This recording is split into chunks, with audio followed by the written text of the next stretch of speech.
খেও না মুসলমান, দিনের বেলা খেও না। খেও না মুসলমান, দিনের বেলা খেও না। এলো এলো এলো রে মাহে রমজান, দোকানপাট বন্ধ করো, করতে হবে। মুসলমান যদি করো বেদিনের মতো আচরণ, তাহলে তুমি মুসলমান হয়ে কি লাভ হলো?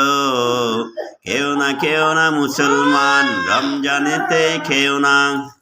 দিনের বেলা পানাহার বন্ধ করো, করতে হবে।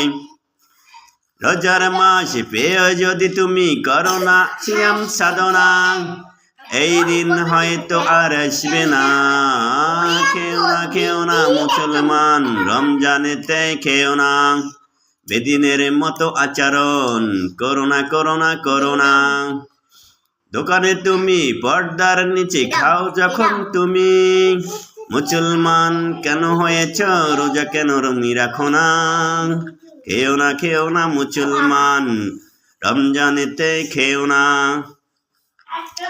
ঈদের দিনে নামাজ তুমি যাও যদি পড়িতে, রোজা যদি না রাখো মনেতে কেমন লাগে?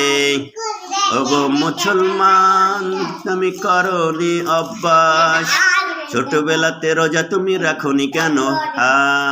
খেও না মুসলমান, জানেতে খেও না।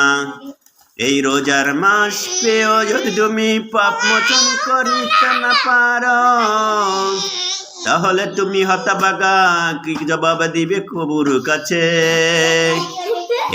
খেও না মুসলমান, রমজানেতে খেও না।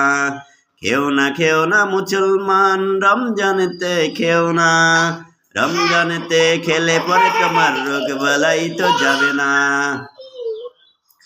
সিয়াম সাধনা করবে যখন যাবে তো বালাই দূরে, রোগের কথা বলে তুমি যাও না যে রোজা।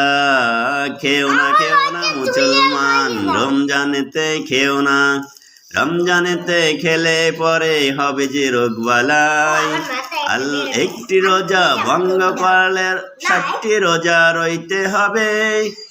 গুরুতর রোগ ছাড়া যদি তুমি খাও মুসলমান, হবে যে তোমার শাস্তি কবরেতে। রমজান শুধু আল্লাহর জন্য, আল্লাহ দিবেন পুরস্কার। খেও না মুসলমান, রমজানেতে খেও না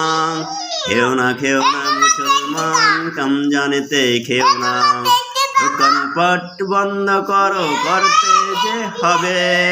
বেদিনের মতো আচরণ তুমি করো না, যেন করো না।